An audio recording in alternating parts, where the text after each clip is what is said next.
Ganoderma जो आज लोगों की जिंदगी बदल रही है। कबीर ने बोला गैनोडर्मा लोगों की जिंदगी बदल रही है, and it is true, very much true. आने वाले टाइम में बिस्तर पे पड़ जाऊंगा, but I was not worried. जिसका कोई हल ही नहीं है उसके बारे में चिंता क्यों करनी? वाई वरी अबाउट दैट, जिसका सोल्यूशन नहीं है। उस मीटिंग में जब इस गैनोडर्मा के बारे में इंफॉर्मेशन दी गई, आई टुक इंटरेस्ट। इसके बारे में बहुत पढ़ा, बिना जानकारी हासिल किए हुए मैंने ये, can you give me those capsules?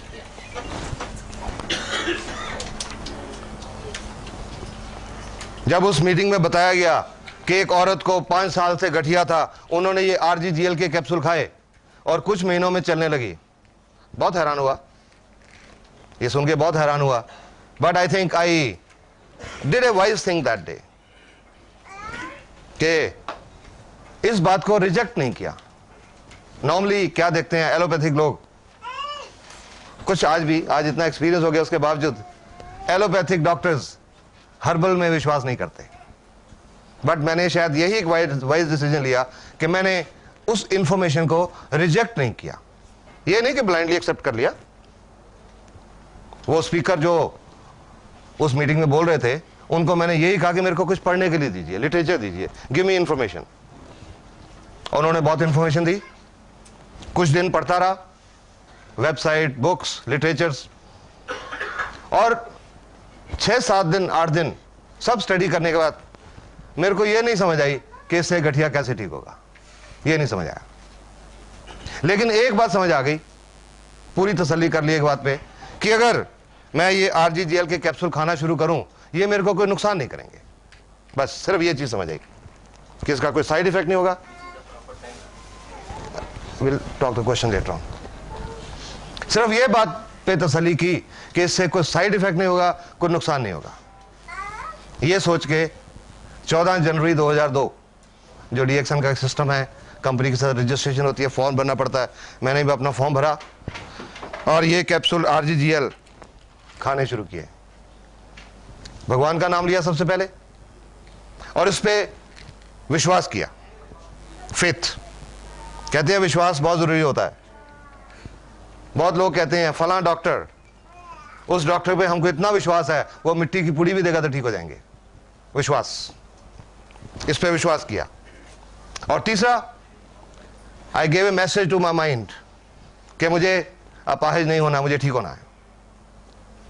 क्योंकि ये भी मैंने कहीं से सुना था, सीखा था कि अगर इंसान का जिंदगी के प्रति पॉजिटिव एटीट्यूड हो तो 30% प्रॉब्लम उसी से ठीक हो जाती है। और ये एक साइंटिफिक फैक्ट है। जब पॉजिटिव एटीट्यूड होता है, पॉजिटिव थॉट्स होती हैं, हमारे दिमाग में कुछ केमिकल्स रिलीज होते हैं, वो हमारे इम्यून सिस्टम को स्टिमुलेट करते हैं। तो ये 3 काम करके ये कैप्सूल खाने शुरू किए।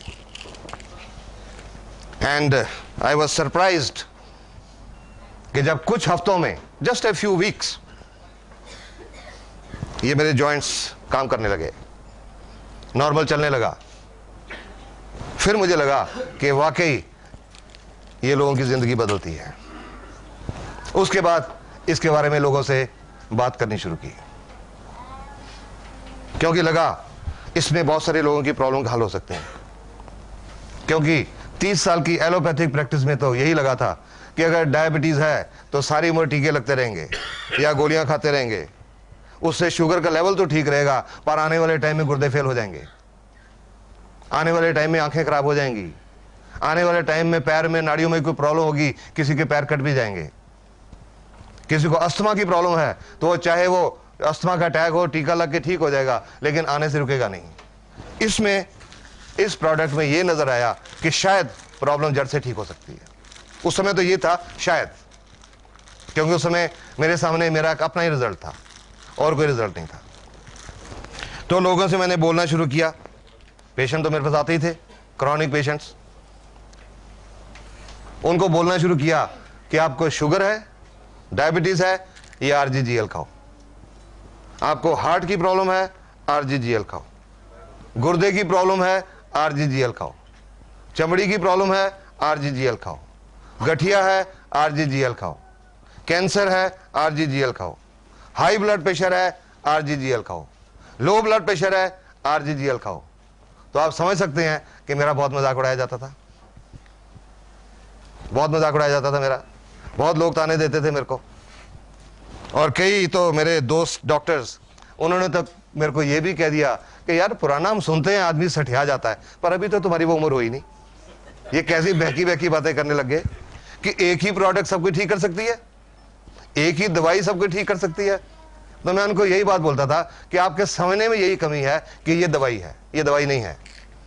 सिर्फ ये समझने की जरूरत है कि ये दवाई नहीं है।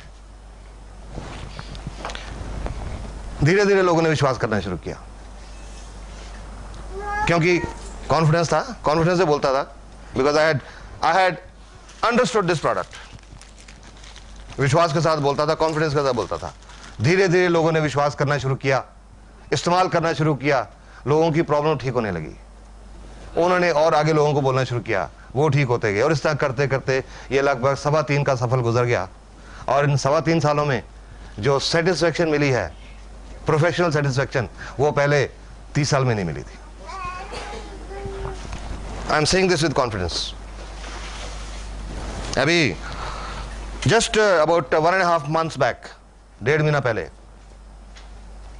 हरियाणा में एक जगह है असंध, वहां से एक पेशेंट आया मेरे पास, लगभग 41-42 साल का आदमी। उनको क्या प्रॉब्लम थी? पिछले लगभग 12-13 साल से बाईं टांग में खून की नाड़ी ब्लॉक थी। इसको मेडिकल भाषा में बोलते हैं, if the any doctors are here, deep venous thrombosis, DVT, लगभग 11-12 साल से। और उसकी वजह से अल्सर्स हो जाते हैं, वीनस अल्सर्स। उस आदमी को पैर में, टांग में जख्म हो गए 1996 में, 1996।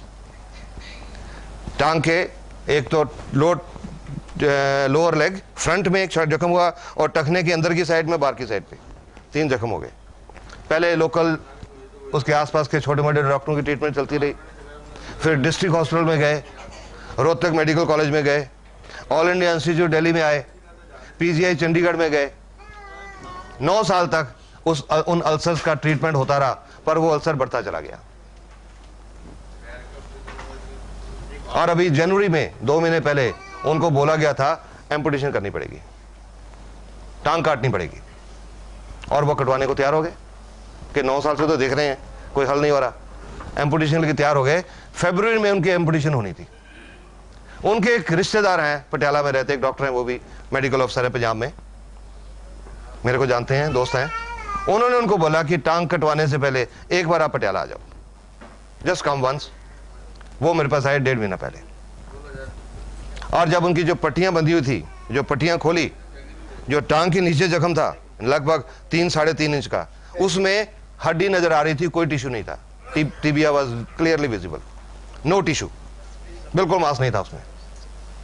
और टखने की अंदर की साइड में, बाहर की साइड में nerves and tendons are visible, नाड़ियां नजर आ रही थी, कोई टिश्यू नहीं था। जब पट्टी खोली तो वो मेरे से पूछने लगे, वो डॉक्टर, हाँ जी इसका क्या हो सकता है? आई टोल्ड हिम, 1 मिनट रुको। मैं घर गया, पहले जाके अपना कैमरा उठा के लाया, फोटो ली उनकी। वो डॉक्टर साहब नाराज हो गए कि अब मैं तो आपको मरीज देखने के लाया हूं और आप अपनी फोटोग्राफी शुरू कर दी, क्योंकि उनको पता था कि फोटोग्राफी मेरी हॉबी है। क्या आपने फोटोग्राफी शुरू कर दी? मैंने कहा नहीं, ये बात नहीं है, ये बात ये है कि हम कॉन्फिडेंट ये ठीक हो जाएगा, और जब ये ठीक हो जाएगा, चमड़ी बिल्कुल नॉर्मल आ जाएगी, और लोगों को बताएंगे ऐसी हालत थी, लोग विश्वास नहीं करेंगे, इसलिए फोटो ली। और उसके बाद उनकी ड्रेसिंग की, ये RG का कैप्सूल, ये खोल के इसके 5-6 कैप्सूल, उसके ऊपर पाउडर डाला जख्मों के ऊपर, और उनको खाने के लिए, दोनों कैप्सूल खाने के लिए भी बताया, और उनको बोला कि मेरे को 15 दिन के बाद आके दिखा के जाइएगा, ये रोज इस तरह से ड्रेसिंग करिए, इसके साथ ड्रेसिंग करिए रोज। 15 दिन के बाद वो आए, उनका तीनों जख्मों में टिश्यू लगभग 25% ग्रो हो गया था इन 15 डेज। फिर से ड्रेसिंग की, और उनको बोला इसके साथ ड्रेसिंग जारी रखो, no antibiotics, I stopped all antibiotics, only एक सेप्टेलिन टैबलेट होती है ना हिमालय ड्रग कंपनी की, सिर्फ वो दी, सब एंटीबायोटिक सारे बंद करी। He had been taking so many strong antibiotics.